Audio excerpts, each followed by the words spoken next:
सुशांत सिंह राजपूत एक ऐसा नाम जो शायद बॉलीवुड का एक काला अध्याय पूरी दुनिया के सामने खोलने में कामयाब रहा।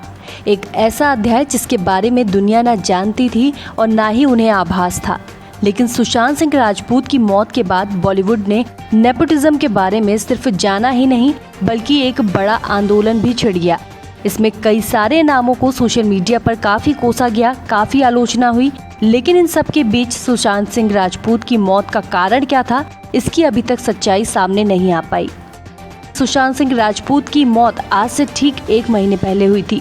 पूरे 1 महीने बीत चुके हैं, लेकिन अभी भी कई सारे लोग हैं जिनके दिल से सुशांत की मौत का दुख नहीं निकला है। उन्हीं में से एक है रिया चक्रवर्ती।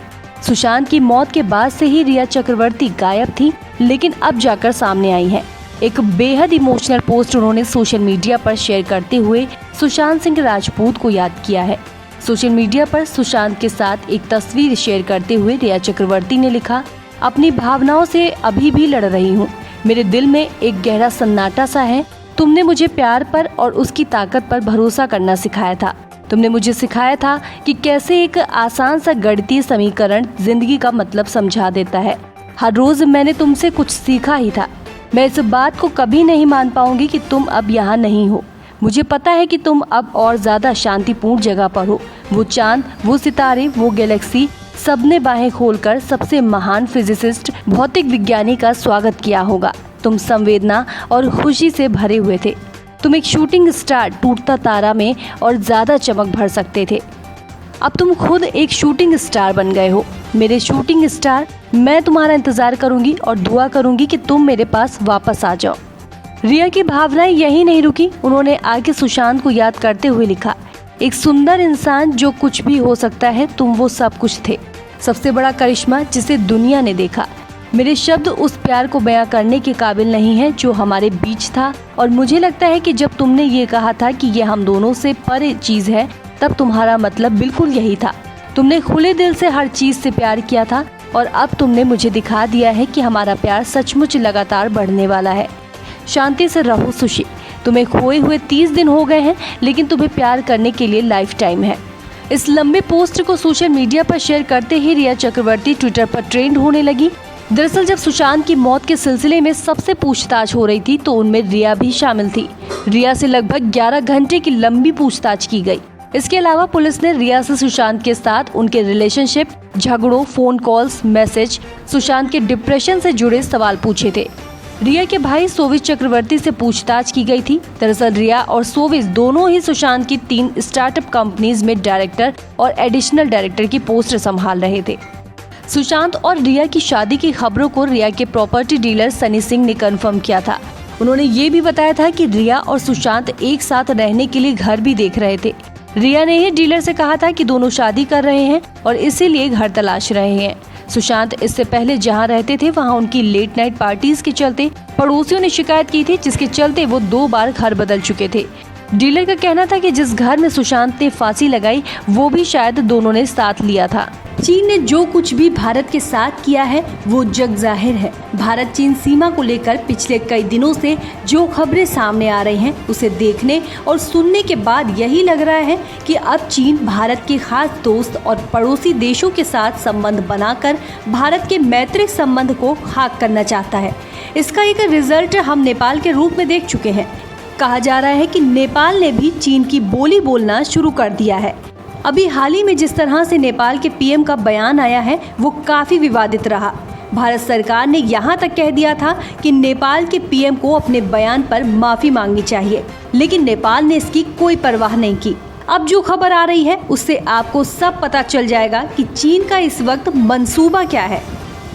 भारत के सबसे बड़े विरोधी देश पाकिस्तान की नौसेना को आधुनिक बनाने के लिए चीन ने अपने हथियारों का खजाना खोल दिया है। पाकिस्तान ने चीन से युआन क्लास की 7 डीजल इलेक्ट्रिक से चलने वाली सबमरीन के लिए करार किया है। ये सबमरीन एयर इंडिपेंडेंट प्रपोल्शन से लैस हैं और लंबे समय तक पानी के अंदर रह सकती हैं। इसके अलावा चीन पाकिस्तान को टाइप 054A श्रेणी के बहुउद्देशीय स्टील्थ फ्रिगेट्स दे रहा है, जो रडार को चकमा देने में सक्षम है। इसके अलावा चीन कई अन्य हथियार पाकिस्तानी नौसेना को दे रहा है। इसके लिए पाकिस्तान ने चीन के साथ 7 अरब डॉलर की डील की थी। पाकिस्तान अब अपना 70% हथियार चीन से खरीद रहा है। ऐसा माना जा रहा है कि चीनी हथियारों के बाद पाकिस्तान की नौसेना काफ़ी खतरनाक हो जाएगी। आइए अब जानते हैं आखिर कैसे। दरअसल पाकिस्तान की नौसेना के पास फिलहाल इस समय केवल 9 फ्रिगेट्स, 5 सबमरीन और 10 मिसाइल बोट और 3 माइन स्वीपर हैं। लेकिन चीन से मिल रहे हथियार के बाद ये कुछ ज़्यादा ही घातक हो जाएंगे। चीन से मिल रहे युद्धपोत काफ़ी खतरनाक हैं।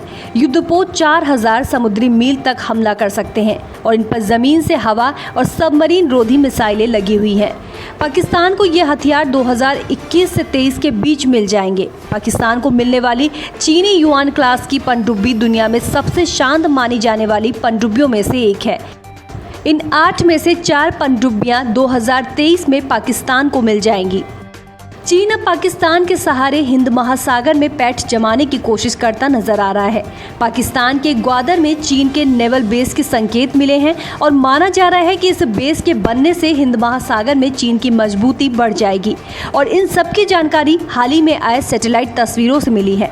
तस्वीरों से पता चला है कि पिछले कुछ सालों में यहाँ कई नए कॉम्प्लेक्स बने हैं। इनमें से एक पोर्ट डेवलपमेंट करने वाली एक चीनी कंपनी है, जहाँ सिक्योरिटी कुछ ज़्यादा ही है। पाकिस्तान के पश्चिमी तट पर स्थित ग्वादर चीन की बेल्ट एंड रोड योजना का अहम हिस्सा माना जा रहा है। एक तरफ चीन जिबूती, ग्वादर और मालदीव में नेवल बेस बनाने की तैयारी कर रहा है, वहीं दूसरी तरफ वो भारत के शत्रु पाकिस्तान को आधुनिक हथियार देकर उसे ताकतवर बना रहा है। नेवल बेस बनाने से चीन को अपने सैन्य साजो सामान को तत्काल किसी भी जगह भेजने में आसानी होगी। चीन की कोशिश है कि साउथ चाइना सी पर कब्जे के बाद दक्षिण एशिया पर अपना दबदबा कायम किया जाए। यही नहीं, चीन बांग्लादेश और श्रीलंका को भी बड़े पैमाने पर हथियारों की सप्लाई कर रहा है। चीन बांग्लादेश और म्यांमार में नेवल बेस का विकास कर रहा है। सचिन पायलट को लेकर अब एक नया मोड़ आ गया है। बताया जा रहा है कि अशोक गहलोत और सचिन पायलट की इस लड़ाई में इस वक्त अशोक गहलोत मजबूत दिख रहे हैं। ऐसा इसलिए क्योंकि गहलोत के साथ पार्टी भी खड़ी है और उन्होंने इस समय सचिन पायलट को किनारे कर दिया है। इसके अलावा इस समय सचिन पायलट की सारी पोजीशन छीन ली गई है। ऐसे में कुछ विधायकों का समर्थन लिए हुए सचिन पायलट अपनी आवाज को लेकर हाई कोर्ट पहुंच गए हैं। सचिन पायलट को भी अब लग गया है कि शायद उनका सुनने वाला कोई नहीं है। हालांकि गांधी परिवार की तरफ से लाख प्रयास किया गया है कि सचिन पायलट कांग्रेस में वापसी कर जाएं, लेकिन सचिन पायलट को शायद गहलोत के साथ काम करना मंजूर नहीं, इसलिए उन्होंने काम न करने का हवाला दे दिया और कांग्रेस से फिलहाल किनारा कर लिया है। अब इधर गहलोत भी कहाँ कम हैं। उन्होंने भी कह दिया कि केवल स्मार्ट दिखने और अंग्रेजी बोलने से कोई नेता नहीं हो जाता।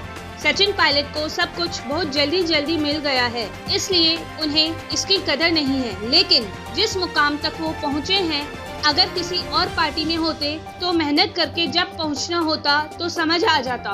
खैर, अब इस बयानबाजी का कोई मतलब नहीं है, क्योंकि सचिन पायलट फिलहाल हाई कोर्ट पहुंच चुके हैं। सचिन पायलट ने उप मुख्यमंत्री पद से बर्खास्त करने और अपने विधायकों की सदस्यता को रद्द करने के खिलाफ स्पीकर के नोटिस को हाई कोर्ट में चुनौती दी है। कोर्ट में इस मामले में गुरुवार को सुनवाई हुई। सचिन पायलट की ओर हरीश साल्वे ने बहस में हिस्सा लिया और नोटिस को रद्द करने की मांग की और कहा इसे अवैधानिक घोषित किया जाए। उन्होंने कोर्ट में कहा सदन से बाहर हुई कार्यवाही के लिए विधानसभा अध्यक्ष नोटिस जारी नहीं कर सकते। उन्होंने कोर्ट से नोटिस को तुरंत रद्द करने की मांग की। इसके बाद उन्होंने इसकी अगली सुनवाई को शुक्रवार तक टाल दिया। सीएम अशोक गहलोत द्वारा व्हिप जारी करने के बावजूद उपस्थित नहीं होने वाले विधायकों को सदस्यता रद्द करने का नोटिस स्पीकर द्वारा भेजा गया है। नोटिस की अवधि कल पूरी हो जाती। ऐसे में पायलट खेमे के 17 विधायकों ने हाई कोर्ट में इसके खिलाफ चुनौती दी है। कोर्ट इस मामले में 3 बजे सुनवाई करेगा। विधायकों ने अपनी याचिका में नोटिस रद्द करने की मांग की है। बैठक में नहीं आने वाले विधायकों के आवास पर स्पीकर द्वारा जारी नोटिस चिपकाया गया था। खबर तो ये भी आ रही है कि अगर हाई कोर्ट से बात नहीं बनती है तो सचिन पायलट सुप्रीम कोर्ट भी जा सकते हैं। इसकी पूरी तैयारी हो चुकी है। हालांकि अभी तक सिर्फ हाई कोर्ट में ही अपील किया गया है और प्रयास किया जा रहा है कि यहीं से बात बन जाए। इससे पहले एक इंटरव्यू के दौरान पूर्व उप मुख्यमंत्री सचिन पायलट ने व्हिप पर सवाल उठाया था। पायलट ने कहा था कि ऐसा व्हिप नहीं हो सकता है जिसमें सीएम अपने आवास पर विधायकों को बुलाए। ये व्हिप गलत जारी किया गया था। हालांकि एक तरफ देखा जाए तो इस पूरे मामले में गहलोत को छोड़कर कांग्रेस पार्टी पूरी नरमी बरत रही है, क्योंकि उसे खुद पता है कि सचिन पायलट कितने महत्वपूर्ण हिस्सा है। इसलिए समय समय पर कांग्रेस पार्टी ने किसी भी नेता की तरफ से ट्वीट या बयान आ जाता है जिसमें ये कहा जाता है कि सचिन पायलट के लिए अभी भी सभी दरवाजे खुले हुए हैं।